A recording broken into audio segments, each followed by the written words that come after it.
Lukas 22 ayat 1 sampai 5. Kita 5 ayat ya. Silahkan.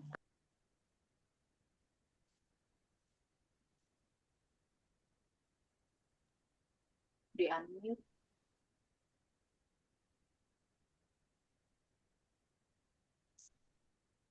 Ini lewat aja, Mbak. Di-unmute Bu Nek kita ya. Oke, kalau enggak, Marina, silakan Bu Marina.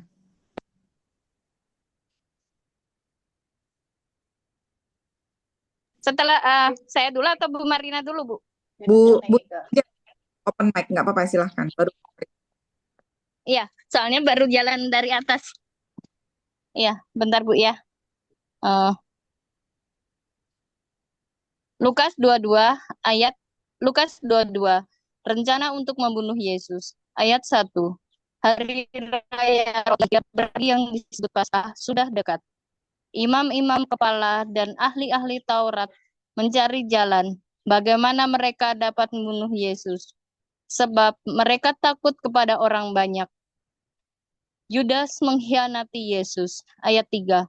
Maka masuklah iblis ke dalam Yudas yang bernama Iskariot, seorang dari ke-12 murid itu. Ayat 4.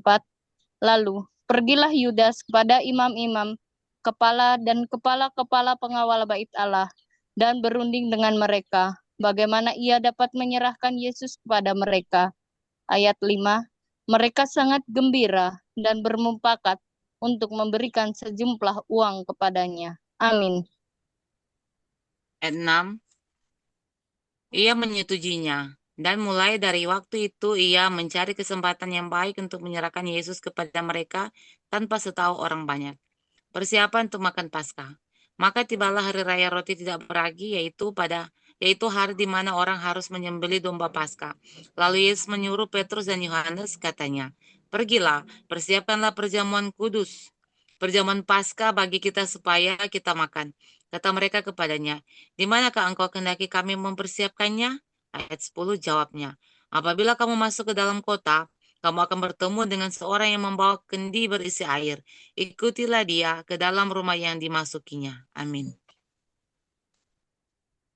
11. Dan dikatakanlah kepada tuan rumah itu, Guru bertanya kepadamu, di manakan ruangan tempat aku bersama-sama dengan murid-muridku akan makan Paskah? 12. Lalu orang itu akan menunjukkan kepadamu sebuah ruangan atas yang besar, yang sudah lengkap, disitulah kamu harus mempersiapkannya. 13. Maka berangkatlah mereka, dan mereka mendapati semua seperti yang dikatakan Yesus kepada mereka. Lalu mereka mempersiapkan Paskah. Penetapan perjamuan malam. 14. Ketika tiba saatnya, Yesus duduk makan bersama-sama dengan rasul-rasulnya. 15. Katanya kepada mereka, "Aku sangat rindu makan Paskah ini bersama-sama dengan kamu sebelum aku menderita." Amin. Amin. 19. Sebab aku berkata kepadamu, aku tidak akan memakannya lagi sampai ia beroleh kegenapannya dalam kerajaan Allah. 17. Kemudian ia mengambil sebuah cawan, mengucap syukur, lalu berkata, "Ambillah ini dan bagikanlah di antara kamu." 18. Sebab aku berkata kepadamu, mulai dari sekarang ini, aku tidak akan minum lagi hasil pokok anggur sampai kerajaan Allah telah datang. 19. Lalu ia mengambil roti, mengucap syukur, memecah-mecahkannya dan memberikannya kepada mereka. Katanya, "Inilah tubuhku yang diserahkan bagi kamu. Perbuatlah ini menjadi peringatan akan aku."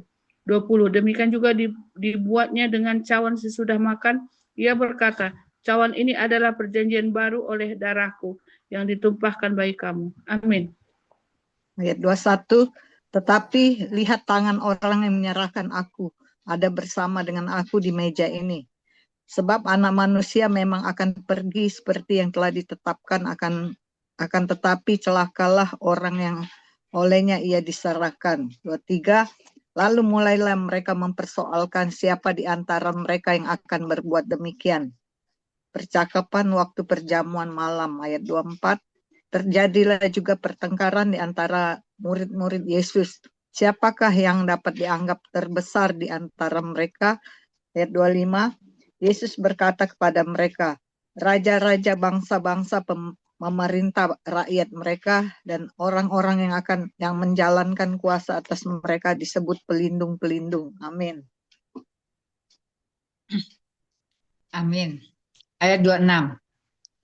Tetapi kamu tidaklah demikian, melainkan yang terbesar di antara kamu hendaklah menjadi sebagai yang paling muda dan pemimpin sebagai pelayan. Ayat 27. Sebab siapakah yang lebih besar yang duduk makan atau yang melayani? Bukankah dia yang duduk makan? Tetapi aku ada di tengah-tengah kamu sebagai pelayan. 28. Kamulah yang tetap tinggal bersama-sama dengan aku dalam segala pencobaan yang aku alami. 29. Dan aku menentukan hak-hak kerajaan bagi kamu, sama seperti Bapakku menentukannya bagiku. 20. Bahwa kamu akan makan dan minum semeja dengan aku di dalam kerajaanku, dan kamu akan duduk di atas tahta untuk menghakimi ke-12 suku Israel. Amin. Ayat 31. Simon, Simon, lihat iblis telah menuntut untuk menampi kamu seperti gandum. 32. Tetapi aku telah berdoa untuk engkau, supaya imanmu jangan gugur, dan engkau, jikalau engkau sudah insaf, kuatkanlah saudara-saudaramu. 33. Jawab Petrus, Tuhan, aku bersedia masuk penjara dan mati bersama-sama dengan engkau. 34. Tetapi Yesus berkata, aku berkata kepadamu, Petrus, hari ini ayam tidak akan berkokok sebelum engkau 3 kali menyangkal bahwa engkau mengenal aku. 35. Lalu ia berkata kepada mereka, ketika aku mengutus kamu dengan tiada membawa pundi-pundi, bekal atau kasut, adakah kamu kekurangan apa-apa? Amin. Lukas 22 ayat 36. Demikianlah firman Tuhan. Jawab mereka, suatu pun tidak, katanya kepada mereka. Tetapi sekarang ini siapa yang mempunyai pundi-pundi hendaklah ia membawanya. Demikian juga yang mempunyai bekal, dan siapa yang tidak mempunyainya hendaklah ia menjual jubahnya dan membeli pedang. 37. Sebab aku berkata kepadamu bahwa nas kitab suci ini harus digenapi padaku. Ia akan terhitung di antara pemberontak-pemberontak, sebab apa yang tertulis tentang aku sedang digenapi. 38. Kata mereka, Tuhan, ini 2 pedang. Jawabnya, sudah cukup. Di taman Getsemani, 39. Lalu pergilah Yesus keluar kota dan sebagaimana biasa ia menuju Bukit Zaitun, murid-muridnya juga mengikuti dia. 40. Setelah tiba di tempat itu, ia berkata kepada mereka, berdoalah supaya kamu jangan jatuh ke dalam pencobaan. Amin. Ayat 41. Kemudian ia menjauhkan diri dari mereka kira-kira selempar batu jaraknya. Lalu ia berlutut dan berdoa katanya. 42. Ya Bapakku, jikalau engkau mau, ambillah cawan ini daripadaku. Tetapi bukanlah kehendakku, melainkan kehendakmu lah yang terjadi. 43. Maka seorang malaikat dari langit menampakkan diri kepadanya untuk memberi kekuatan kepadanya. 44. Ia sangat ketakutan dan makin bersungguh-sungguh berdoa. Peluhnya menjadi seperti titik darah yang bertetesan ke tanah. 45. Lalu ia bangkit dari doanya dan kembali kepada murid-muridnya. Tetapi ia mendapati mereka sedang tidur karena berduka cita. 46. Katanya kepada mereka, mengapa kamu tidur? Bangunlah dan berdoalah supaya kamu jangan jatuh ke dalam pencobaan. Yesus ditangkap. 47. Waktu Yesus berbicara, datanglah segerombolan orang, sedang muridnya yang bernama Yudas, seorang dari ke-12 murid itu, berjalan di depan mereka. Yudas mendekati Yesus untuk menciumnya. 48. Maka kata Yesus kepadanya, hai Yudas, engkau menyerahkan anak manusia dengan ciuman? 49.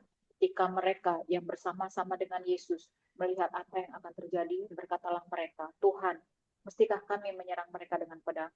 50. Dan seorang dari mereka menyerang hamba imam besar sehingga putus telinga kanannya. Amin. 51. Tetapi Yesus berkata, "Sudahlah itu." Lalu ia menjamah telinga orang itu dan menyembuhkannya. Maka Yesus berkata kepada imam-imam kepala dan kepala-kepala pengawal bait Allah serta tua-tua yang datang untuk menangkap dia, katanya, "Sangkamu aku ini penyamun, maka kamu datang lengkap dengan pedang dan pentung. Padahal tiap-tiap hari aku ada di tengah-tengah kamu di dalam bait Allah, dan kamu tidak menangkap aku. Tetapi inilah saat kamu dan inilah kuasa kegelapan itu." Petrus menyangkal Yesus. Lalu Yesus ditangkap dan dibawa dari tempat itu. Ia digiring ke rumah imam besar dan Petrus mengikuti dari jauh. 55. Di tengah-tengah halaman rumah itu, orang memasang api dan mereka duduk mengelilinginya. Petrus juga duduk di tengah-tengah mereka. Amin. Silakan Bu Ike. 56. Seorang Ya. hamba perempuan melihat dia duduk dekat api. Ia mengamat-ngamatinya lalu berkata, "Juga orang ini bersama-sama dengan dia." Tetapi Petrus menyangkal, katanya, "Bukan, aku tidak mengenal dia." Tidak berapa lama kemudian seorang lain melihat dia lalu berkata, "Engkau juga seorang dari mereka." Tapi Petrus berkata, "Bukan, aku tidak." Ayat 59. Dan kira-kira sejam kemudian seorang lain berkata dengan tegas, "Sungguh orang ini juga bersama-sama dengan dia, sebab ia juga orang Galilea."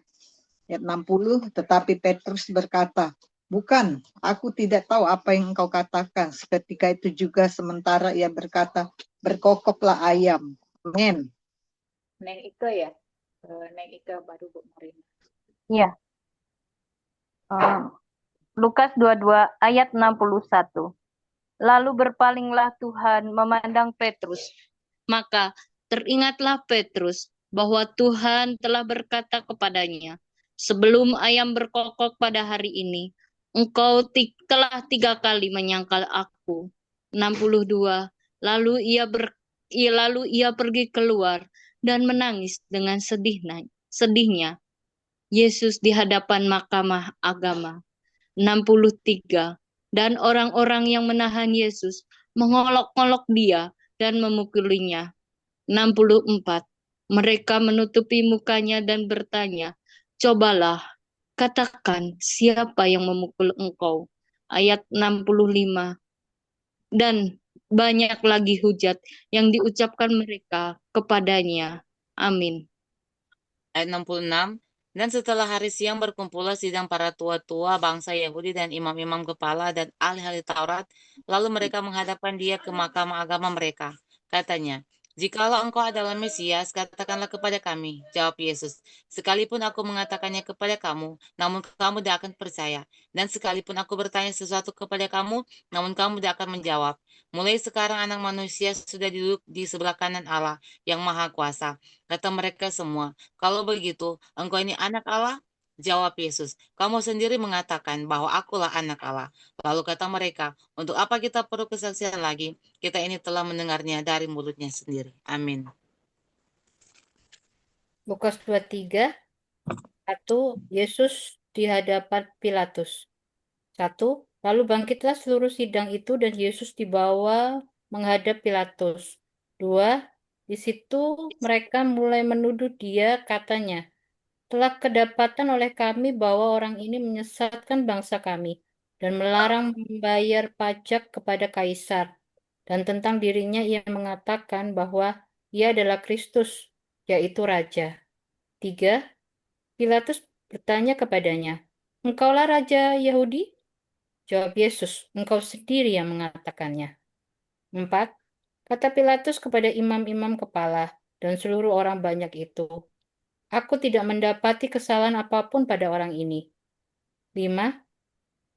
Tetapi mereka makin kuat mendesak, katanya, "Ia menghasut rakyat dengan ajarannya di seluruh Yudea. Ia mulai di Galilea dan sampai ke sini." Amin.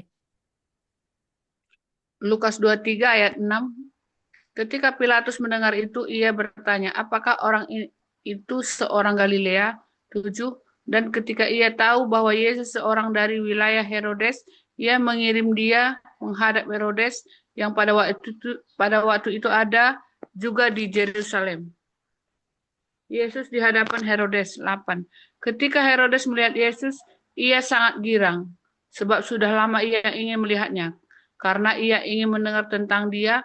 Lagi pula ia mengharapkan melihat bagaimana Yesus mengadakan suatu tanda. 9. Ia mengajukan banyak pertanyaan kepada Yesus, tetapi Yesus tidak memberi jawaban apa-apa.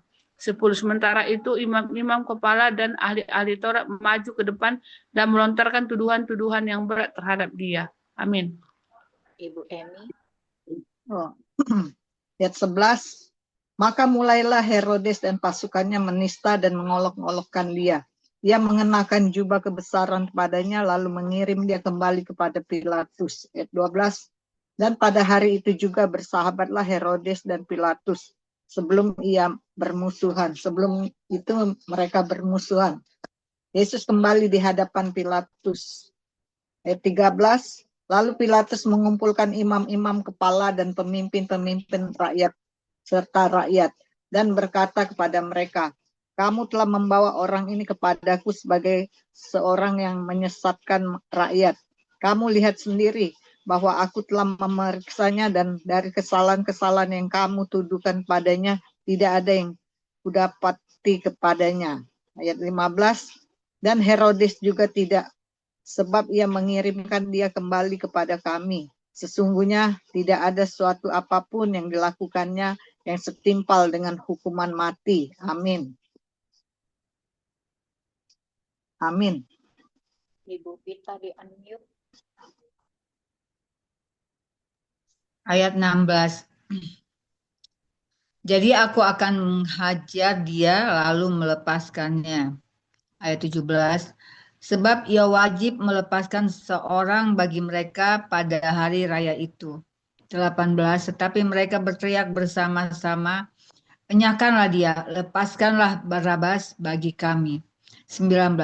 Barabas ini dimasukkan ke dalam penjara berhubungan dengan suatu pemberontakan yang telah terjadi di dalam kota dan karena pembunuhan.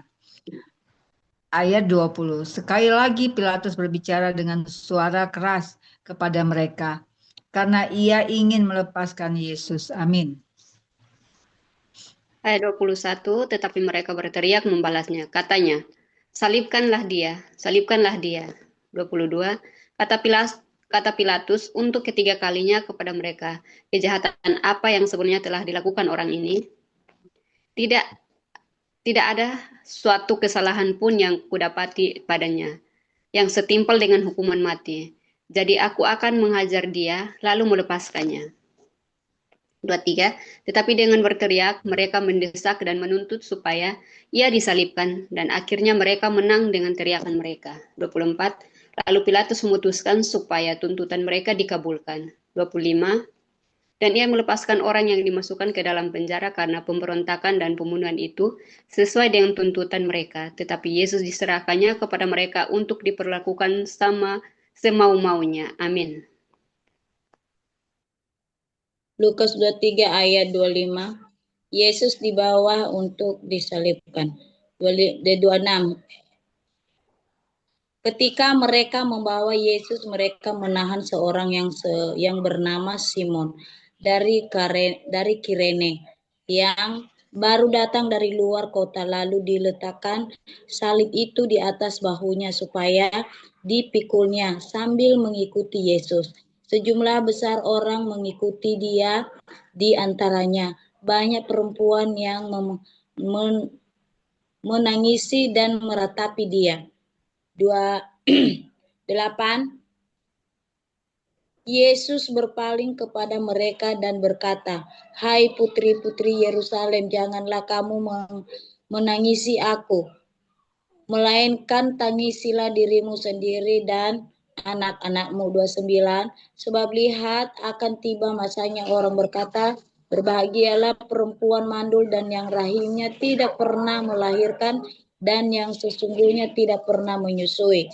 30. Maka orang akan mulai berkata kepada gunung-gunung, runtuhlah menimpa kami, dan kepada bukit-bukit timbunilah kami. Amin. Ayat 31.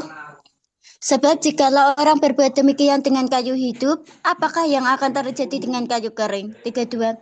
Dan ada juga digiring dua orang lain, yaitu dua penjahat untuk dihukum mati bersama-sama dengan dia. Yesus disalibkan. Ketika mereka sampai di tempat yang bernama Tengkorak, mereka menyalibkan Yesus di situ dan juga kedua orang penjahat itu, yang seorang di sebelah kanannya dan yang lain di sebelah kiri. 34. Yesus berkata, "Ya Bapa, ampunilah mereka, sebab mereka tidak tahu apa yang mereka perbuat." Dan mereka membuang undi untuk membagi pakaiannya. 35. Orang banyak berdiri di situ dan melihat semuanya. Pemimpin-pemimpin mengejek dia, katanya, "Orang lain ia selamatkan. Biarlah sekarang ia menyelamatkan dirinya sendiri, jika ia adalah Mesias, orang yang dipilih Allah." Amin. 36, juga prajurit-prajurit mengolok-olok dia, dan mereka mengunjukkan anggur asam kepadanya. 37, dan berkata, "Jika engkau adalah raja orang Yahudi, selamatkanlah dirimu." 38, ada juga tulisan di atas kepalanya, "Inilah raja orang Yahudi." 39, seorang dari penjahat yang digantung itu menghujat dia, katanya, "Bukankah engkau adalah Kristus? Selamatkanlah dirimu dan kamu." 40, tetapi yang seorang menegur dia, katanya, "Tidakkah engkau takut juga tidak kepada Allah, sedang engkau menerima hukuman yang sama?" Amin. 41. Kita memang selayaknya dihukum sebab kita menerima balasan yang setimpal dengan perbuatan kita.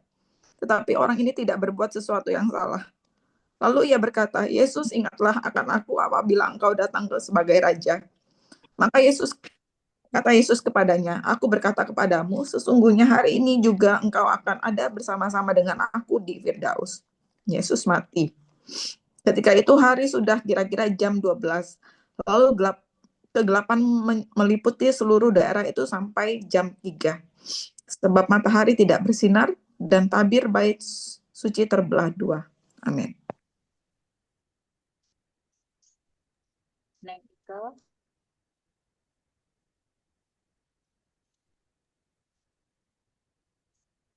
Lukas 23 ayat 46. Lalu Yesus berseru dengan suara nyaring, "Ya Bapa, ke dalam tangan-Mu kuserahkan nyawaku." Dan sesudahnya berkata demikian, ia menyerahkan nyawanya. 47. Ketika kepala pasukan melihat apa yang terjadi, ia memuliakan Allah. Katanya, "Sungguh, orang ini adalah orang benar." 48. Dan sesudah seluruh orang banyak yang datang berkerumun di situ untuk tontonan itu, melihat apa yang terjadi itu, pulanglah mereka sambil memukul-mukul diri. 49.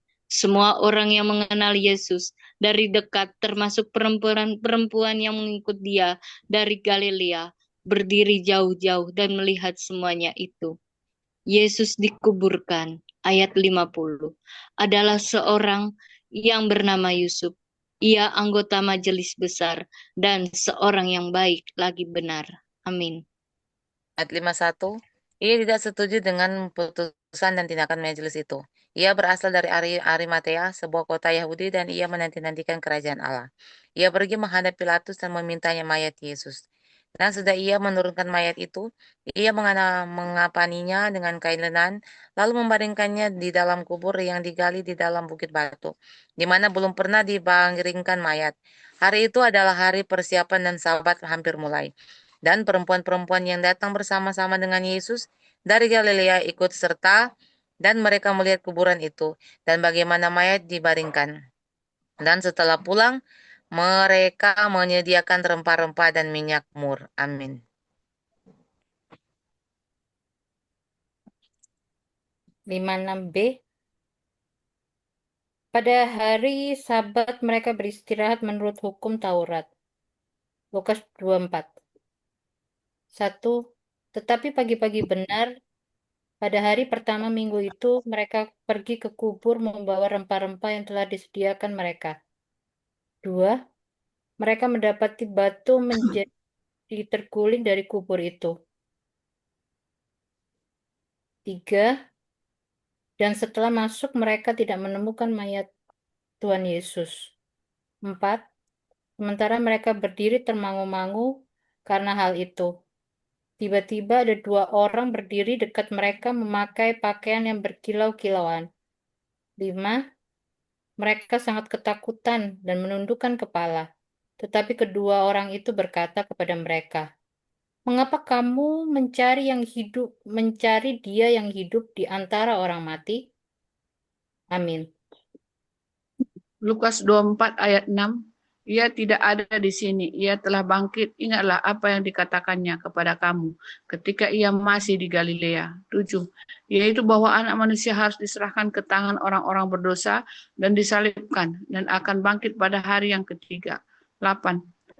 Maka teringatlah mereka akan perkataan Yesus itu. 9. Dan setelah mereka kembali dari kubur, mereka menceritakan semuanya itu kepada ke-11 murid dan kepada semua saudara yang lain. 10. Perempuan-perempuan itu ialah Maria dari Magdala dan Yohana dan Maria ibu Yakobus dan perempuan-perempuan lain juga yang bersama-sama dengan mereka memberitahukannya kepada rasul-rasul. Amin. Ibu Emi, ayat 11. Ya, ayat 11. Tetapi bagi mereka perkataan-perkataan itu seakan-akan omong kosong, dan mereka tidak percaya kepada perempuan-perempuan itu.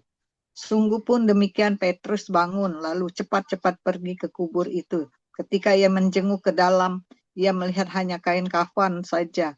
Lalu ia pergi dan ia bertanya dalam hatinya, apa yang kiranya telah terjadi? Yesus menampakkan diri di jalan ke Emmaus. Pada hari itu juga 2 orang dari murid-murid Yesus pergi ke sebuah kampung bernama Emmaus, yang terletak kira-kira 7 mil jauhnya dari Yerusalem. Ayat 14, dan mereka bercakap-cakap tentang segala sesuatu yang telah terjadi. Ayat 15, ketika mereka sedang bercakap-cakap dan bertukar pikiran, datanglah Yesus sendiri mendekati mereka, lalu berjalan bersama-sama dengan mereka. Amin. Amin. Ayat 16. Tetapi ada sesuatu yang menghalangi mata mereka sehingga mereka tidak dapat mengenal dia. Ayat 17. Yesus berkata kepada mereka, apakah yang kamu percakapkan sementara kamu berjalan? Maka berhentilah mereka dengan muka muram. Ayat 18. Seorang dari mereka namanya Kleopas menjawabnya, adakah engkau satu-satunya orang asing di Yerusalem yang tidak tahu apa yang terjadi di situ pada hari-hari belakangan ini? Ayat 19 katanya kepada mereka, apakah itu? Jawab mereka, apakah yang terjadi dengan Yesus orang Nazaret? Dia adalah seorang nabi yang berkuasa dalam pekerjaan dan perkataan di hadapan Allah dan di depan seluruh bangsa bumi. Ayat 20. Tetapi imam-imam kepala dan pemimpin-pemimpin kami telah menyerahkan dia untuk dihukum mati dan mereka telah menyalibkannya. Amin. 21. Padahal kami dahulu mengharapkan bahwa dialah yang datang untuk membebaskan bangsa Israel. Tetapi sementara itu telah lewat 3 hari sejak semuanya itu terjadi. 22. Tetapi beberapa perempuan dari kalangan kami telah mengejutkan kami. Pagi-pagi buta mereka telah pergi ke kubur. 23. Dan ia menemukan mayatnya. Lalu mereka datang dengan berita bahwa telah kelihatan kepada mereka malaikat-malaikat yang mengatakan bahwa ia hidup. 24. Dan beberapa teman kami telah pergi ke kubur itu dan mendapati bahwa memang benar yang dikatakan perempuan-perempuan itu, tetapi dia tidak mereka lihat. 25. Lalu ia berkata kepada mereka, hai kamu orang bodoh, betapa lambannya hatimu sehingga kamu tidak percaya segala sesuatu yang telah dikatakan para nabi. Amin.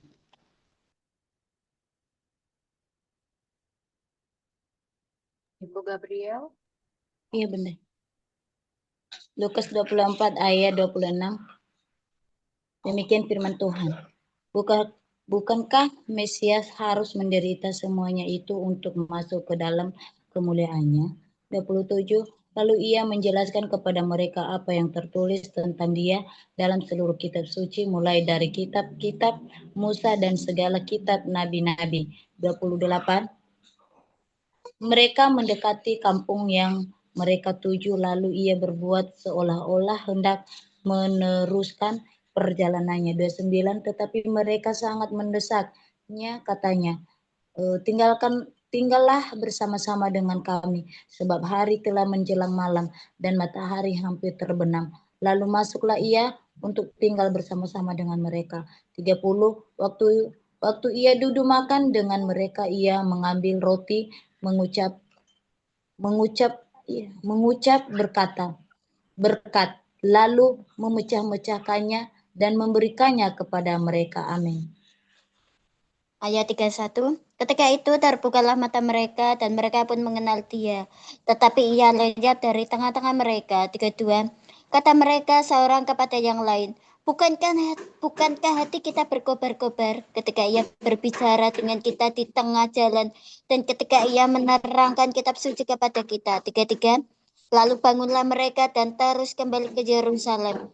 Di situ mereka mendapati ke-11 murid itu. Mereka sedang berkumpul bersama-sama dengan teman-teman mereka. 34. Kata mereka itu, sesungguhnya Tuhan telah bangkit dan telah menampakkan diri kepada Simon. 35. Lalu kedua orang itu pun mencari terakan apa yang terjadi di tengah jalan dan bagaimana mereka mengenal dia pada waktu ia memecah-mecahkan roti. Yesus menampakkan diri kepada semua murid 36. Dan sementara mereka bercakap-cakap tentang hal-hal itu, Yesus tiba-tiba berdiri di tengah-tengah mereka dan berkata kepada mereka, "Damai sejahtera bagi kamu." 37. Mereka terkejut dan takut dan menyangka bahwa mereka melihat hantu. 38. Akan tetapi ia berkata kepada mereka, "Mengapa kamu terkejut dan apa sebabnya timbul keraguan-raguan di dalam hati kamu?" 39. Lihatlah tanganku dan kakiku, aku sendirilah ini. Rabalah aku dan lihatlah, karena hantu tidak ada daging dan tulangnya, seperti yang kamu lihat ada padaku. 40. Sambil berkata demikian, ia memperlihatkan tangan dan kakinya kepada mereka. Amin. 41. Dan ketika mereka belum percaya karena girangnya dan masih heran, berkatalah ia kepada mereka, "Adakah padamu makanan di sini?" Lalu mereka memberikan kepadanya sepotong ikan goreng. Ia mengambilnya dan memakannya di depan mata mereka. Ia berkata kepada mereka, "Inilah perkataanku yang telah kukatakan kepadamu ketika aku masih bersama-sama dengan kamu, yakni bahwa harus digenapi semua yang ada yang tertulis tentang aku dalam kitab Taurat Musa dan kitab nabi-nabi dan kitab Mazmur." Lalu ia membuka pikiran mereka sehingga mereka mengerti kitab suci. Amin.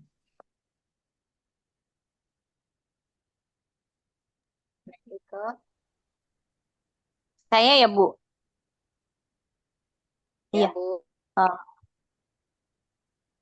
Lukas 24 ayat 45. Lalu ia membuka pikiran. 46, Bu. Oh, Lukas 24 ayat 46. Katanya kepada mereka, ada tertulis demikian, Mesias harus menderita dan bangkit dari antara orang mati pada hari yang ketiga. 47. Dan lagi, dalam namanya, berita tentang pertobatan dan pengampunan dosa harus disampaikan kepada segala bangsa, mulai dari Yerusalem. 48. Kami adalah saksi dari semua ini. 49. Dan aku akan mengirim kepadamu apa yang dijanjikan Bapakku. Tetapi kamu harus tinggal di dalam kota ini sampai kamu diperlengkapi dengan kekuasaan dari tempat tinggi. Ayat 50. Kenaikan Yesus. Lalu Yesus membawa mereka keluar kota sampai dekat Betania. Di situ ia mengangkat tangannya dan memberkati mereka. Amin. Ayat 51. Dan ketika ia sedang memberkati mereka, ia berpisah dari mereka dan terangkat ke sorga. Mereka sujud menyembah kepadanya. Lalu mereka pulang ke Yerusalem dengan sangat bersuka cita. Mereka senantiasa berada di dalam bait Allah dan memuliakan Allah. Amin. Puji Tuhan. Silakan Bu Joli untuk memasang musik. Kita akan baca.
Mary.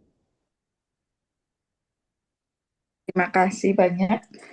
Ya silakan ibu-ibu buat yang buat yang ingin memberikan rema setelah pembacaan kita dari Lukas 22 sampai 24. Ya silakan. Silakan siapa yang ingin memberikan rema? Silakan. Dulu ya. Ya, saya dulu ya. Jadi saya teringat kemarin malam ya, yang mungkin ikut baca malam, kita tuh kan membaca imamat ya, ada soal kutub. Memang selalu ada saja pembaca yang kita baca itu berhubungan dengan yang kita baca di Perjanjian Baru ya. Jadi kemarin kita membaca kutub dan di sini kita membaca kematian Yesus. Mana kematian Yesus tadi di Lukas. Di Lukas. Yesus Ibu Yoli, disalibkan. suaranya kok pelan banget ya? Halo, suaraku Suaranya tes, pelan. Oh, udah lumayan. tes. Oh, berarti saya harus Ya. agak dekat ya. Oke.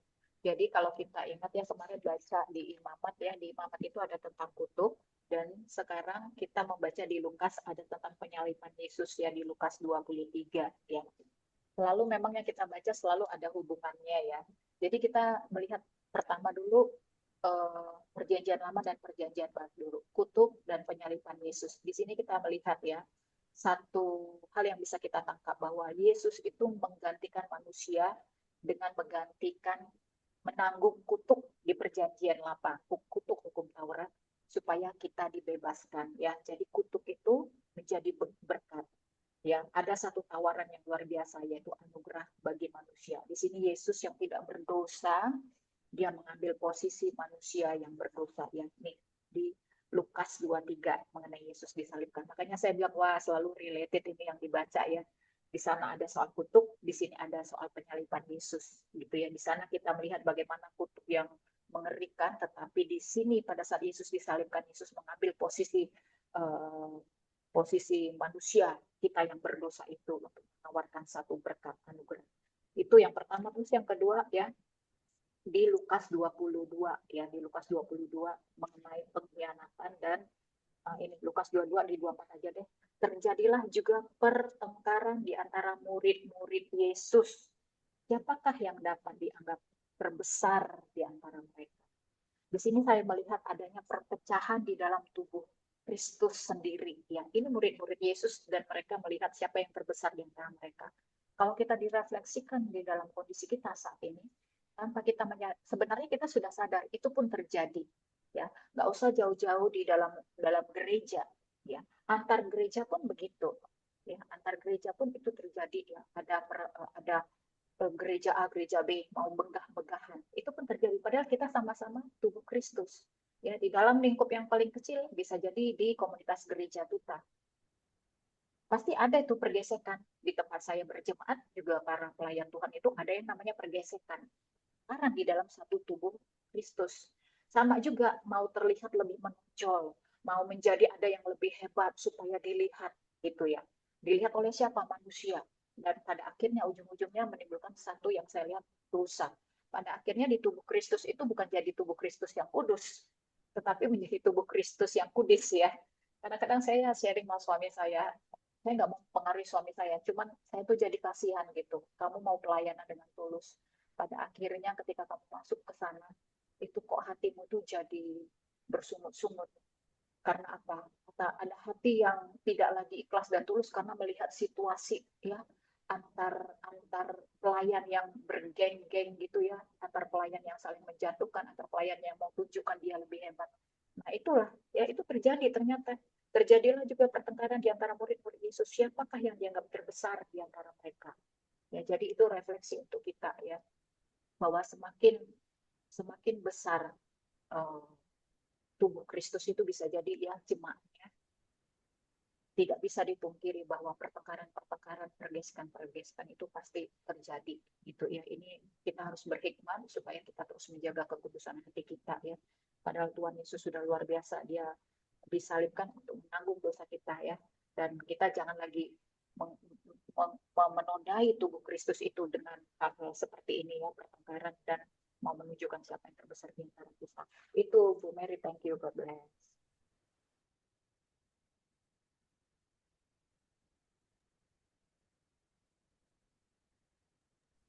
Baik, terima kasih banyak Bu Joli. Ya, betul. Sebenarnya dalam tubuh Kristus itu, ya namanya juga tubuh Kristus, tidak ada yang lebih. Karena kalau kalau nggak ada satu, ya itu namanya bukan tubuh, tapi tubuh yang cacat. Kita harus sadar itu juga. Dalam arti, ya ketika kita melayani, melakukan apapun yang berhubungan dengan pekerjaan Tuhan atau pelayanan, kita saling membutuhkan satu dengan yang lain. Itu yang namanya tubuh, saling support. Kalau ada yang kurang, kita yang perlengkapi. Kalau kita kurang, orang lain juga yang akan memperlengkapi, bukan kita saling menghina dan menjatuhkan. Kalau tubuh itu udah saling menjatuhkan, itu sama aja kayak tubuh kita saling motong-motong diri kita sendiri, akhirnya kita cacat sendiri kayak gitu. Sebenarnya kita yang menyakiti diri kita sendiri dengan dengan kita menjatuhkan yang lain. Terima kasih banyak Bu Joli. Mungkin ada yang mau memberikan rema lainnya. Silakan Ibu-ibu. Ya Bu, boleh saya sedikit memberikan rema hari ini? Ibu Ika. Ya, salam ibu-ibu yang terkasih. Barusan saya sudah simpulkan ya di WA saya sendiri. Melalui Lukas 22 sampai 24, kita diingatkan bahwa Tuhan Yesus sangat dekat dengan hati kita saat kita merasa lelah dan tidak kuat. Dia tetap setia menemani saat hati kita sedih dan penuh pergumulan. Tuhan melihat setiap kita dan melalui kebangkitannya, Tuhan menumbuhkan harapan yang baru di dalam hati kita. Itulah yang terjadi dalam kehidupan saya ya. Saya pun bahkan sudah sharing dengan Ibu Joli yang dimana dia bukan seorang hamba Tuhan saja, dia adalah ibu yang menguatkan saya di saat saya lemah dan tak berdaya.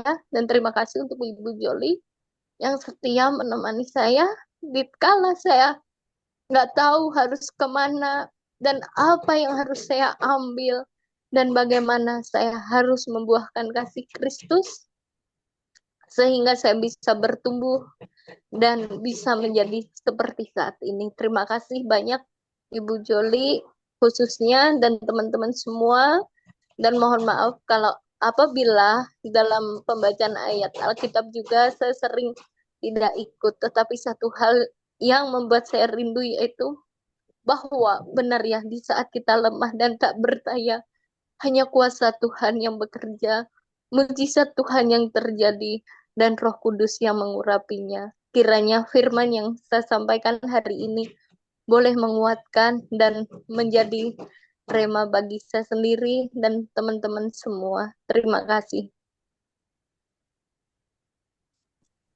Puji Tuhan, terima kasih banyak untuk sharingnya. Puji Tuhan Yesus. Kita saling dan saling Ibu Ika. Dan banyak firman Tuhan, maksudnya banyak rema atau Tuhan akan banyak berbicara kepada kita melalui pembacaan firman kita. Terlebih kita melibatkan Roh Kudus ketika kita membaca Alkitab kita ini. Seperti kata Tuhan juga tadi kepada seperti kata Alkitab tadi ya yang di Lukas 24 kalau nggak salah. Yesus membukakan pikiran mereka agar mereka mengerti Alkitab. Jadi kita minta Yesus, minta Roh Kudus. Ketika kita baca Alkitab ini, kita nggak hanya sekedar baca, tapi memang kita dibukakan pikiran kita. Terima kasih. Tapi satu hal juga, kita nggak akan ngerti kalau kita juga nggak baca Alkitab. Jadi benar udah, kita harus sama-sama bertumbuh di sini, saling baca Alkitab dan minta Roh Kudus yang menerjemahkan kepada kita dan minta dibukakan pikiran kita. Terima kasih banyak Bu Ike. Silakan Bu Pita. Oke. Oke. Terima kasih Mbak Mer. Saya coba mengangkat ini ya, Lukas 23 ayat 34. Yesus berkata, "Ya Bapa, ampunilah mereka sebab mereka tidak tahu apa yang mereka perbuat." Dan mereka membuang undi untuk membagikan pakaiannya. Ini ayat sungguh sangat membuat kita harus kuat dalam hidup ya. Karena apa? Karena ini adalah itu perkataan Tuhan di kayu salib dari 7 perkataannya yang kalau yang dikatakannya ya Bapa ampunilah. Kemudian yang kedua itu dia katakan hari ini pun engkau bersama aku di Firdaus. Kemudian yang ketiga, Ibu ini anakmu. Kemudian yang keempat dia katakan Eli, Eli lama sabatani. Kemudian dikatakan aku haus. Dan kemudian dikatakan sudah selesai. Dan yang terakhir, Bapa ke dalam tanganmu ku serahkan nyawaku. Waktu Yesus aja di kayu salib, apa yang dikatakan itu adalah kasih. Pertama yang Tuhan tunjukkan dalam penderitaan dia, di dalam kesusahannya dia. Tapi yang ditunjukkannya kasih yang pertama kali. Ya dengan dia berkatakan, ampunilah mereka sebab mereka tidak tahu apa yang mereka perbuat. Tuhan mengatakan itu karena begitu kasihnya dia kepada setiap umatnya. Demikian juga kepada kita, jadi pelajaran yang Tuhan ajarkan kepada kita. Pertama-tama kita dalam hidup kita, ya mengampuni. Terutama kepada keluarga kita ya. Seringkali, aku saya lagi sedih gitu ya, seringkali keluarga kadang-kadang menyakiti hati kita tanpa mereka nggak menyadari apa yang mereka perbuat itu sudah menyakiti hati. Tetapi aku selalu ingat kata-kata Tuhan ini, ampuni mereka karena mereka tidak tahu apa yang mereka perbuat. Seperti hari inilah aku ada bermasalah sedikit sama kakak adik. Saya berpikir gini ya, jangan saya hanya tahu membaca Alkitab, mencoba mencari rema apa. Tapi kalau Tuhan sudah mengatakan itu benar-benar dipakukan Tuhan atau dimateraikan Tuhan ke aku ya khususnya, ingat loh, ampuni mereka. Jadi firman Tuhan hari ini bagi aku, kalimatnya atau remanya itu ya Bapa ampunilah mereka, membuat aku juga menjadi semakin kuat. Dan semoga kita selalu mengampuni orang yang menyakiti kita. Terutama orang yang dekat. Kalau orang jauh yang nyakiti sih nggak masalah.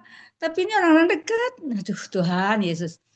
Itulah Tuhan buat kita kuat. Memang kita harus mencari kekuatan sama Tuhan. Kalau nggak bakal kuat kita melewati kehidupan ini tanpa kekuatan dari Tuhan.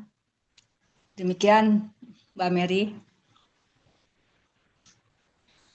Terima kasih banyak Bu Lamtita untuk remanya. Wah, saya seneng banget tuh di sini tuh karena setiap orang tuh kayak punya rema masing-masing dari ayat masing-masing itu, dan itu kayak memperlengkapi itu ya tadi tubuh Kristus itu memperlengkapi. Ketika saya nggak sampai kepikiran, ada dari Bu Lamtita kepikiran di situ, dari Bu Joli, dari Bu Ike.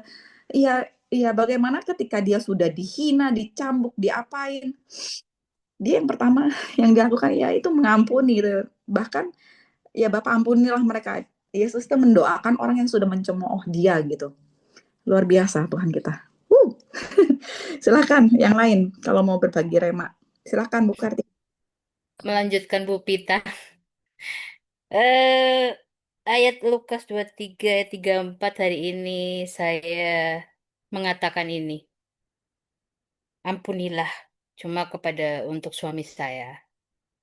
Ampunilah karena dia tidak tahu apa yang dia katakan dan perbuat. Hari ini ada ucapan yang apa ya, menyakitkan hati saya.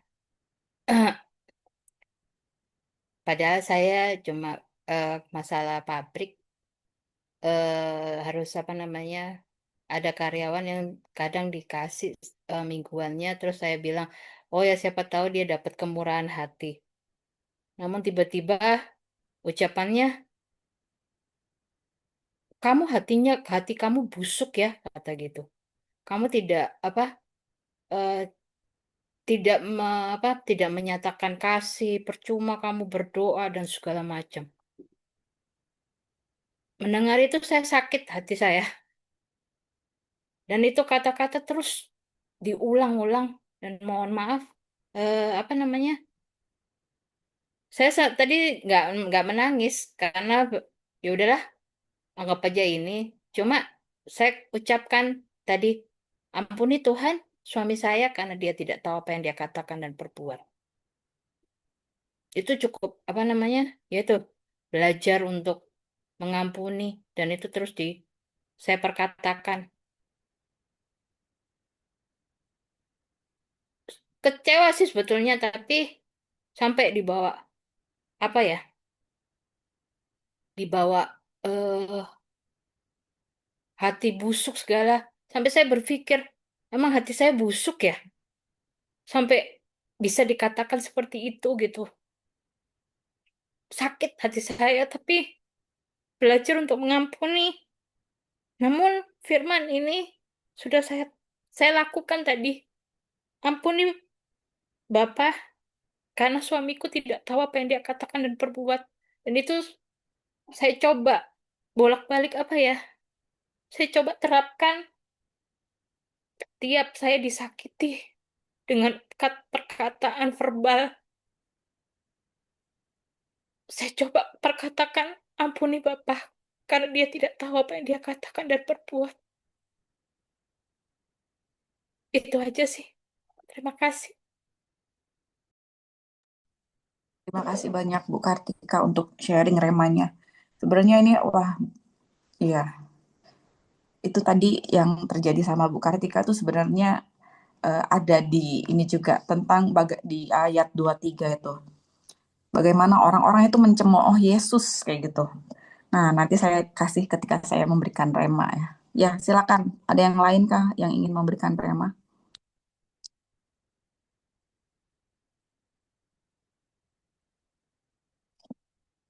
Oke, sambil nunggu yang lain, saya mau ini apa namanya memberikan rema yang kita baca pada hari ini dari Lukas 22, 23 sampai 24. Ini saya sampai satu lembar nulisnya.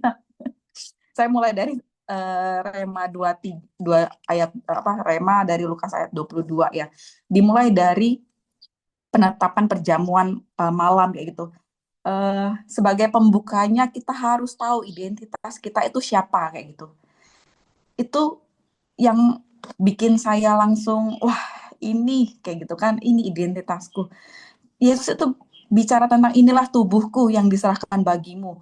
Terus dia bicara tentang inilah apa ya berkata cawan ini adalah perjanjian baru oleh darahku. Saya tuh langsung keinget tuh darah dan daging, tubuh itu kan daging ya. Darah dan daging itu bicara tentang apa sih? Kan darah daging itu kayak kita tuh kayak ada istilah ini darah daging saya kayak gitu kan. Itu artinya apa? Anak. Itu saya tadi tuh langsung kayak dapat remah. Wah, kita tuh udah langsung diangkat anak sama Tuhan karena apa? Kita tuh ya darah dagingnya Tuhan melalui perjamuan itu tuh kayak jadi simbol bahwa ya kita anaknya Tuhan, kita darah dagingnya Tuhan. Satu hal yang kita tahu yaitu yang tadi saya dapat ini loh Mary, mungkin ini untuk Kak Kartika juga, identitas kita ya anaknya Tuhan, darah dan dagingnya Tuhan. Jadi kadang-kadang ada cemoohan segala macam kayak gitu. Apa itu juga ya itu nanti aja. Itu pertama, identitas. Kita adalah darah dagingnya Tuhan. Nah, yang kedua saya dapat ialah rencana Tuhan itu pasti terjadi. Bagaimana Allah itu sudah menubuatkan, sudah meworo-woro dari kitab Keluaran, dari dari kejadiannya dari kitab Kejadian Allah itu sudah meworo-woro bahwa Yesus itu akan meremukkan kepala iblis. Nah, itu adalah rencana Tuhan. Rencana Tuhan itu pasti terjadi. Tapi yang jadi rema itu ialah celakalah orang yang olehnya ia diserahkan. Jadi dalam arti rencana penyalipan Tuhan itu pasti terjadi, tetapi celakalah setiap orang yang menjadi bagian dari hal mencelakakan Tuhan Yesus itu ada di Alkitab tadi. Jadi ketika kita juga jadi anak Tuhan, kita masuk dalam rencananya Tuhan. Ya, saya juga menganggap kadang-kadang segala sesuatu hal yang terjadi sama kita, orang yang mencemooh kita, itu memang menjadi proses kehidupan kita gitu kadang. Tapi di Alkitab juga bicara bahwa orang yang melakukan itu kepada kita, pada anak-anak Allah, walaupun itu menjadi proses atau rencana Allah, tapi itu juga kadang-kadang ya celakalah juga orang yang melakukan itu kepada kita. Karena juga dulu Daud juga nggak berani menyentuh Saul karena Saul itu adalah orang yang diurapi Tuhan kayak gitu. Jadi dia betul-betul menghormati dia menghormati anak atau orang yang dipilih sama Tuhan. Yang ketiga rema yang saya dapat ialah kita akan makan dan minum satu meja. Itu artinya kita didudukkan bersama-sama dengan Kristus. Karena kita ini anaknya. Jadi setelah kita tahu identitas kita sebagai anak, setelah kita tahu bagaimana Tuhan itu berkorban buat kita juga disadarkan bahwa kita ini duduk bersamaan dengan Yesus gitu di kerajaan surga. Itu ketika kita tahu kita itu didudukkan bersama dengan Yesus, kadang-kadang hal yang terjadi di dunia ini, apapun yang terjadi di dunia ini, apapun yang orang lakukan di dunia ini, saya sendiri secara pribadi saya langsung ingat, ya udah biarin aja, toh aku juga udah duduk bersama dengan Kristus. Ini dalam arti kita memang betul-betul mau hidup bersama dengan Kristus ya. Jadi ya sudahlah, nggak apa-apa. Mungkin ya kita sebagai orang yang dibukakan oleh Tuhan, kita adalah anak-anak yang dipilih sama Tuhan dan orang-orang yang disingkapkan sama Tuhan. Kita yang memang harus kadang-kadang lebih memahami kayak gitu. Terlebih tadi di ayat tadi juga kita diingatkan bahwa kita didudukkan bersama-sama dengan Kristus di surga.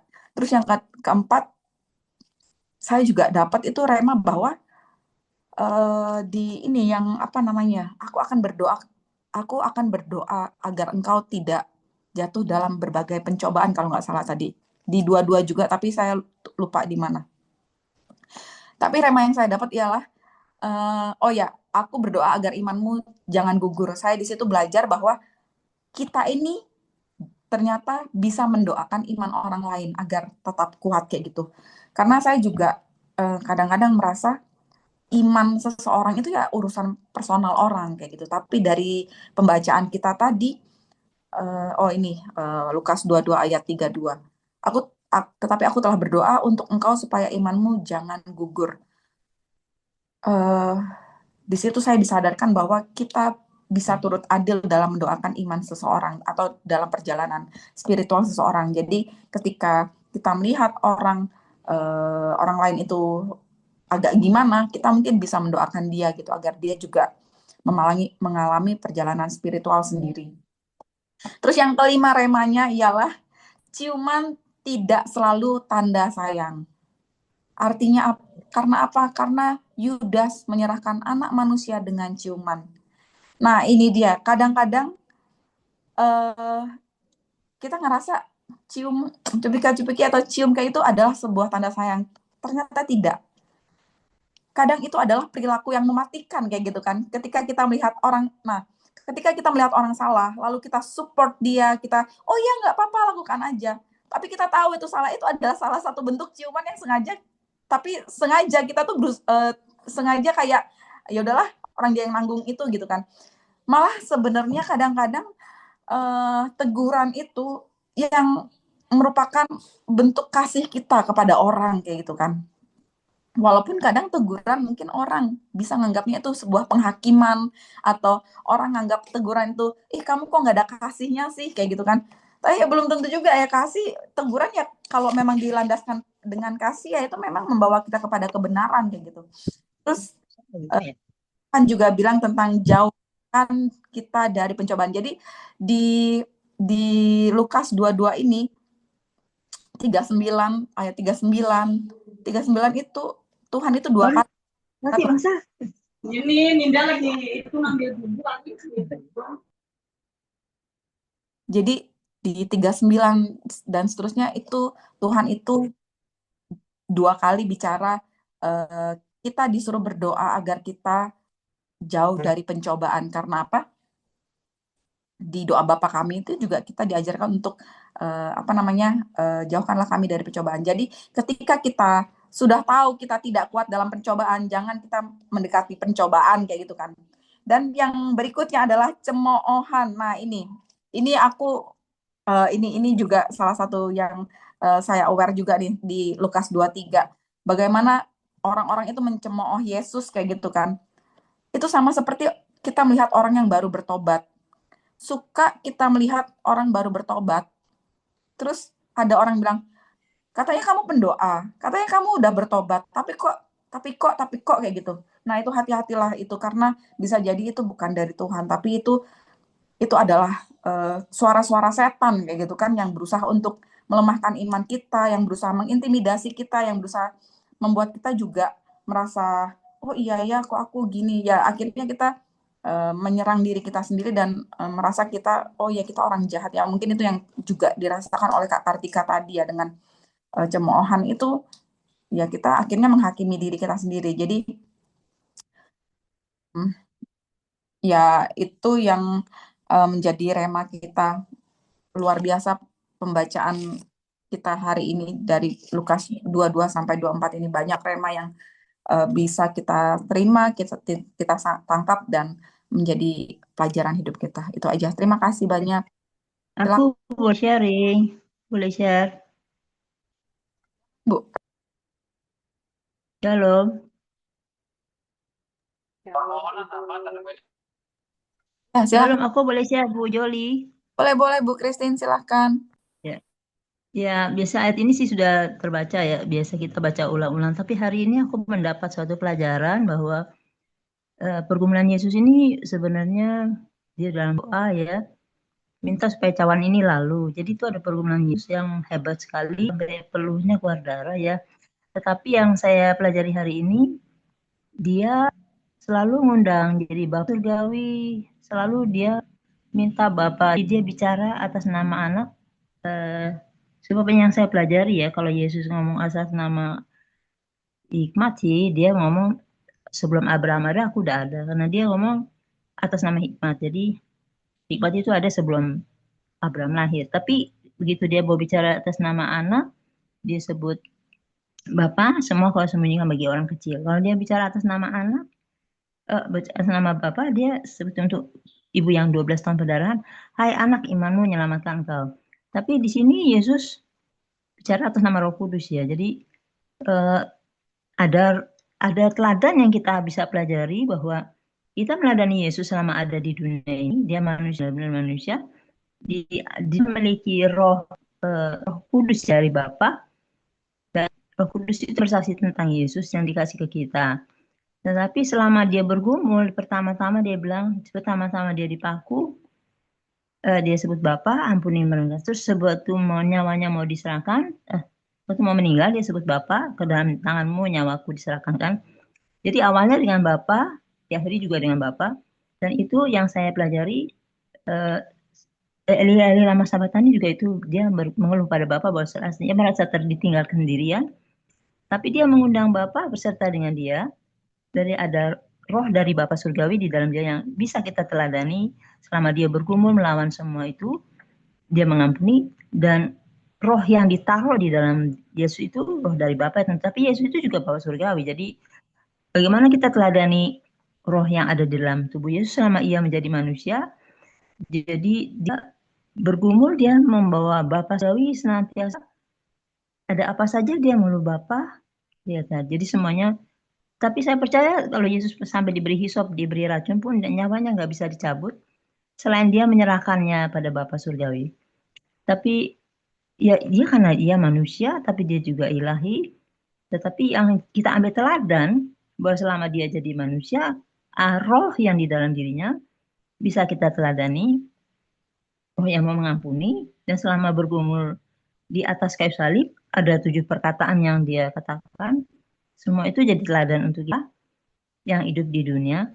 Selama Yesus menjadi manusia di dalam tubuh manusia sampai di kayu salib, dia setia sampai nyawanya dicabut. Jadi ada roh yang di dalam tubuh Yesus yang sebenarnya memberi teladan bagi saya gitu ya, bahwa selama bergumul dia tidak melupakan Bapa Surgawi. Untuk judulnya roh itu datang dari Bapa. Jadi dia tidak mau lepas ada apa saja dia sebut Bapa, dan selalu kita kalau kita belajar dari Roh Kudus. Nah, Yesus lagi untuk memberikan Roh Kudus bagi kita sebagai penolong. Tapi yang saya gumuli selama kita gumul di dunia ini, nyanyian bersamamu lewati semua. Tadi saya di Ibu mengeluh, apapun yang kita lewati, kita harus rasa Tuhan hadir. Jadi Bapa hadir di dalam hati kita. Jadi bersamamu Bapa, aku lewati semuanya. Mau itu pemberian dimaki-maki, dicaci maki. Kalau di Injil Hebrew, kalau nggak salah, abaikanlah penghinaan, punlah pikul salib ganti sukacita, karena Yesus akan menyempurnakan iman kita saat kita abaikan penghinaan itu ya, Bu Ibu Kartika ya. Jadi bersama Bapa kita lewati semua, itu seperti nyanyian. Seperti pelajaran hari ini, jadi saya percaya lihat, oh ya, Yesus tuh selalu mengundang Bapa. Jadi ada apa saja, seperti nyanyian juga ya, bersamamu Bapa aku lewati semua, boleh mau dihina, disiksa, diludahi, apapun dia selalu ingat Bapa. Dan sampai akhir, kalau dia tidak serahkan nyawanya, dia nggak mati.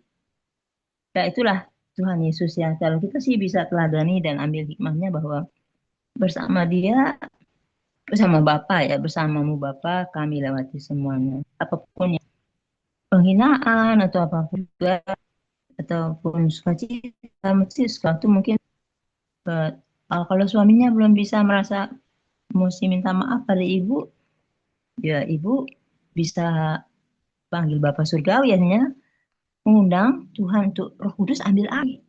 Ibu Kartika kalau dengan suami, Roh Kudus tolong ambil alih. Karena saya nggak tahu ada alam sadar suami, alam sadar saya yang kita nggak tahu.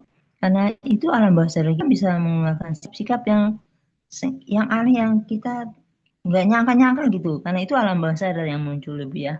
Tapi kalau kita ingat nyanyian, bersamamu Bapa aku lewati semua. Jadi saya ya lihat Yesus ini dari awal minta Bapa ampuni mereka sampai akhir Bapa, kata pertama yang dia ucap di kayu salib, saya wajib aku, Bapa ampuni mereka. Dan kata yang terakhir yang ketujuh, Bapa ke dalam tanganmu ku serahkan nyawaku. Jadi jangan lupa bersama Bapa Surgawi dia lewati semua, bersama dengan roh yang keluar dari Bapa Surgawi yang dikasih ke kita lewati semua. Jadi minta Roh Kudus ambil alih. Karena kita dikasih roh yang keluar dari Bapa, dan bersama itu roh bersama roh Bapa ya, jadinya Bapa yang melakukan roh itu dikasih ke kita. Tubuh kita bait Allah tempat dia taruh rohnya. Jadi hari ini saya melihat ada roh Bapa yang ditaruh ke kita, juga Ibu Kartika, bahwa roh Bapa dikasih ke kita, roh itu keluar dari Bapa Surgawi, kita semua dapat Roh Kudus. Tapi bagaimana kita undang Bapa? Bapa Surgawi, kau memberi roh di dalam tubuhku, baik tempat kau taruh rohmu. Tolong Roh Kudus ambil alih, supaya alam bawah sadar yang mengeluarkan sikap yang tak terduga ini bisa diambil alih Roh Kudus. Pasti Roh Kudus memberikan solusi yang dalam Kristus ya, dari surga ya. Itu aja sih yang saya dapat hari ini. Tadi saya dengarnya sembahyang jalan sambil naik motor, tapi saya bisa dengar kok kayaknya Bapak Surgawi diundang oleh Yesus selalu mementingkan roh itu ada di dalam kita. Jadi saya meneladani Yesus bahwa kita dikasih rohnya, roh yang keluar dari Bapa, dan kita bisa juga undang bersama Bapa, kita lewati semua. Itu aja sih yang saya dapat hari ini. Ya puji Tuhan, kita udah sering dengar ayat ini, kita sering baca, tapi hari ini ada teladan dari sebuah roh yang keluar dari Bapa, bahwa bersama Bapa kita lewati semua. Apapun penghinaannya bisa kita abaikan, karena ada roh yang dari Bapa yang menolong kita, ya roh penolong. Apakah suara saya kedengaran? Ya, kedengaran Bu. Ya, puji Tuhan. Itu sih yang saya dapat tadi. Ya, Terima kasih Roh Kudus, Roh penolong. terima kasih banyak Ibu Christine untuk remannya ya. En Kristo ya, aku di dalam kamu, kamu di dalam aku. Kita disatukan bersama dengan Kristus. Jadi setiap kita itu berharga di hadapan Tuhan. Setiap kita itu artinya ya setiap orang yang memang berjalan di jalannya Tuhan kayak gitu. Karena nggak semua orang juga berjalan di jalan Tuhan. Ini sorry sebentar. Oke. Ada yang mau memberikan rema lagi? Atau kita akan tutup? Kalau nggak ada, kita akan tutup perjumpaan kita pada siang hari ini. Ibu-ibu, apakah ada yang mau didoakan sebelum kita doa penutup? Silakan.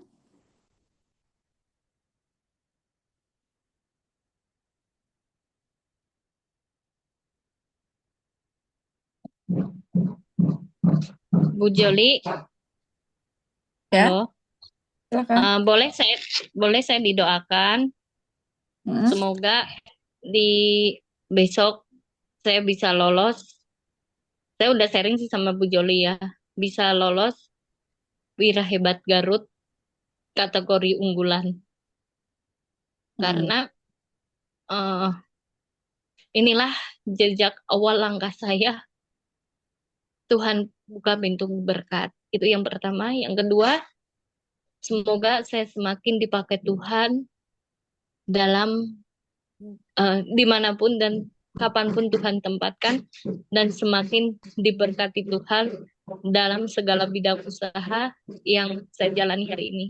Mungkin untuk spesifiknya saya udah tadi pagi sama kemarin sudah ngobrol tentang kepada Ibu Joli. Yang terpenting bagi saya adalah bisa mengampuni semua orang sehingga pintu berkat Tuhan senantiasa terbuka bagi saya, dan saya bisa memberikan yang terbaik buat keluarga saya sendiri, khususnya buat mama yang dimana 5 tahun lebih saya tidak bisa pulang dan belum berjumpa dengan mama, yang nanti semoga setelah saya masuk Wirahebat Unggulan di Kota Garut, nanti saya bisa pulang di bulan Maret pas Idul Fitri. Itu impian saya. Yang kedua, saya bisa semakin diberkati, dan terus dimanapun saya bisa membicarakan Tuhan melalui perkataan saya. Terus terang tadi pagi saya udah sedikit ya, teman-teman, sebelum doa. Tadi waktu buka warung, saya pun selalu mengatakan, Tuhan berkati makanan dan minuman ini. Banyak orang mengatakan, baru warung ini yang saya jumpai, baru warung ini yang melakukan benar-benar dengan rendah hati, melakukan perbuatan di mana belum mereka temukan. Dan tadi pagi ada salah satu bapak ingin tahu bagaimana perjalanan hidup saya. Dia mengatakan, saya melihatnya sedih, apalagi perjuangan dimulai dari nol. Maka dari itu, tolong doakan semoga saya dipakai Tuhan terus, diberkati Tuhan, bisa masuk dan lolos Wirahebat Unggulan, dan yang tidak kalah pentingnya bertemu dengan mama di bulan Maret nanti, yang menjadi impian saya, di mana saya sudah berniat bahwa kalau saya masuk Wirahebat Unggulan Garut, saya akan, walaupun saya tidak menerima apapun dari mama, tapi saya ingin mengabdi dan berkata terima kasih mama atas ilmunya, atas ajaran mama selama ini. Itu aja, Bu. Terima kasih.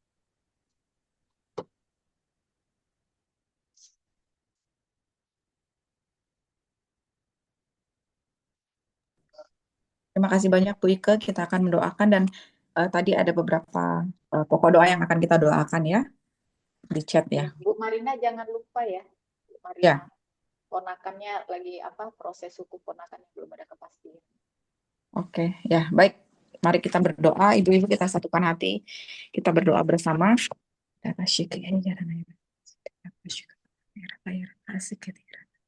Dalam nama Tuhan Yesus Kristus, Allah Bapa yang berada di kerajaan surga, terima kasih Tuhan, terima kasih banyak, Engkau banyak banget bicara kepada kami Tuhan, melalui pembacaan Alkitab kami, firman kami pada siang hari ini, dari Lukas 22 sampai 24, Bapa yang berada di kerajaan surga, Tuhan kami Yesus Kristus, terima kasih atas segala pengorbanan yang Tuhan berikan kepada kami, di atas kayu salib Tuhan, Tuhan mau datang ke dunia ini, hanya untuk disalibkan, hanya untuk menyelamatkan kami, sehingga kami sadar Tuhan betapa berharganya kami di hadapan Tuhan. Tidak hanya itu Tuhan, bahkan kami didudukkan bersama dengan Engkau Tuhan, sejajar dengan Engkau ya Bapa. Itu menjadi poin penting bagi kami, bagaimana betul-betul Tuhan, ternyata kami debu sampah ini adalah orang yang berharga di hadapan Tuhan. Kami darah dagingnya Tuhan, kami bahkan diperlengkapi kuasa yang berasal dari surga Tuhan untuk melakukan segala pekerjaan-pekerjaan Tuhan di dunia ini ya Bapa.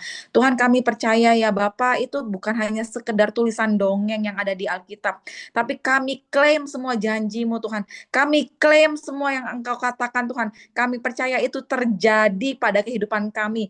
Kami lahir hidup membawa visi misi Tuhan. Kami lahir dan hidup untuk menjadi terang Tuhan. Kami lahir dan hidup menjadi orang-orang yang dipilih oleh Tuhan, sehingga ketika kami menjadi orang-orang yang dipilih Tuhan, kami perkatakan roh yang ada di dalam diri kami lebih besar dari semua roh-roh di dunia ini, karena roh kami adalah roh Kristus. Kami bersatu dengan Engkau Tuhan, sehingga Diri kami bukan kami lagi, tetapi Kristus yang ada di dalam diri kami. Kami letakkan semua keegoisan kami. Kami letakkan semua rencana pribadi kami. Kami letakkan semua rencana kehidupan kami. Tapi kami alihkan dan kami serahkan Tuhan segalanya Tuhan. Agar itu align bersama dengan kehendak-Mu.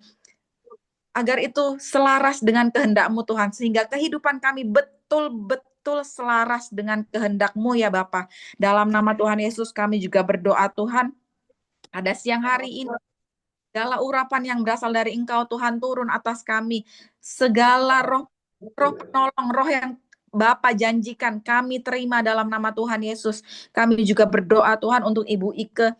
Kami berdoa Tuhan rencananya agar Ibu Ike lolos dari wirausaha hebat Garut sebagai dalam kategori unggulannya Bapa. Tuhan, rencana Tuhan, Engkau yang melihat Ibu Ike Tuhan. Engkau yang melihat perjalanan kehidupan yang gak mudah Tuhan. Tidak mudah. Tapi ketika kami tahu kami adalah orang yang dipilih sama Tuhan, kami cukup percaya bahwa roh penolong itu ada pada kami. Biarlah Roh Kudus yang menjadi navigasi dalam kehidupan kami, terlebih kepada Ibu Ike ya Bapa. Kerinduannya untuk bertemu dengan ibunya, Tuhan, biarlah itu menjadi modal Ibu Ike dalam bertemu dengan mamahnya. Biarlah itu menjadi modal Tuhan Bu Ike. Setiap orang yang melihat Ibu Ike terkagum-kagum dengan cara kerja Tuhan. Kerinduannya untuk menginjili, Tuhan juga perlengkapi. Tuhan yang perlengkapi Ibu Ike dengan kuasa-Mu Tuhan, dan juga roh-Mu, sehingga ia memiliki roh keberanian, memiliki roh kekuatan. Ketika ia memiliki kerinduan untuk menginjili, dia mau melakukan. Roh ketaatan juga ada pada Bu Ike ya Bapak. Dalam nama Tuhan terjadi dan termateraikan. Semua untuk kemuliaan nama Tuhan. Ketika Bu Ike taat akan pekerjaan Tuhan, taat akan visi misi Tuhan, percayalah berkat itu yang akan mengejar engkau tanpa kau harus mengejarnya sampai jumpa. Berkat itu yang akan mengejar engkau. Dan setiap orang yang melihat engkau akan terkagum-kagum dengan cara kerja Tuhan dalam kehidupanmu. Tetap setia di jalannya Tuhan. Tetap setia atas kebenaran firman Tuhan. Kami juga berdoa Tuhan untuk Ibu Kartika ya Bapak. Roh unity dalam keluarga Tuhan berikan kepada mereka. Kesatuan hati antara suami istri terjadi pada mereka. Dalam nama Tuhan Yesus, roh perpecahan hancur patah dalam nama Tuhan Yesus. Semua intimidasi, kuasa kegelapan, setan, iblis, semua kami musnahkan, kami bungkam dalam nama Tuhan Yesus. Kami hancurkan segala pekerjaan-pekerjaan kuasa kegelapan yang berusaha merusak unity Bu Kartika dan suaminya. Biarlah Tuhan dari tengah-tengah keluarga yang unity ini, berkat Tuhan berlimpah atas dia. Karena kami percaya Tuhan, karena kami tahu Tuhan, Ibu Kartika engkau akan dijadikan bendahara kerajaan surga. Jaga hatimu, jaga unity bersama dengan keluarga, terlebih dengan suami, karena di situ pekerjaan Tuhan akan terjadi secara luar biasa. Setan nggak ingin itu terjadi, makanya ia terus berusaha menggunakan orang-orang di sekitarmu untuk merusak rencana Tuhan. Tapi kita tahu rencana Tuhan itu ya dan amin, tidak ada yang bisa menggagalkan. Kita hanya dibutuhkan roh yang taat, roh yang kuat, dan bersatu hati. Itu yang Tuhan inginkan, dan berkat itu akan tercurah karena engkau adalah bendahara kerajaan surga. Bapak yang ada di kerajaan surga, kami juga berdoa untuk Kak Marina Kamagi, untuk proses hukum keponakan dari Kak Marina. Bapak, dalam nama Tuhan Yesus kami perkatakan, Tuhan, segala hal yang menghalang-halangi kebenaran itu terjadi, semua hancur patah dalam nama Tuhan Yesus. Kami perkatakan keadilan Tuhan terjadi, open heaven terjadi kepada keluarga Kak Marina. Silakan Kak Marina, habis ini engkau mendoakan keponakanmu Kak Marina. Karena Tuhan yang berperkara, Tuhan adalah hakim yang adil, Tuhan yang menegakkan keadilan, karena ketika Tuhan menegakkan keadilan tidak ada satupun yang bisa menggoncangkannya. Terima kasih banyak Bapak di surga, biarlah berkat yang berasal dari Tuhan turun atas kami semua yang ada di sini. Kak Ike, Bu Christine, Toysuta, Kak Kartika, Bu Lampita, Bu Emi, Bu Haryani, Bu Harmonisi Tepu, Kak Ida, Kak Joli, Kak Marina, Kak Nace, Kak Rahayu, dan juga Kak Gabriel. dan juga Mary sendiri Tuhan, dalam nama Tuhan kasih karunia damai sejahtera yang berasal dari Tuhan, kelimpahan segala macam abundance Tuhan yang berasal dari surga kami terima dalam nama Tuhan Yesus. Kami materaikan dalam kehidupan kami, dan biarlah Tuhan segala kelimpahan itu Tuhan kami berkat, kami alirkan kepada setiap orang-orang yang ada di sekitar kami. Jaga hati kami terus Tuhan, jaga pikiran kami agar terus lurus di hadapan Tuhan. Terima kasih banyak Bapa di surga, terima kasih Roh Kudus dalam nama Tuhan Yesus. Amin. Amin. Terima kasih. Amin. Terima kasih, Terima kasih Mer. semua. Tuhan akan berkati. Mari semua berjuali.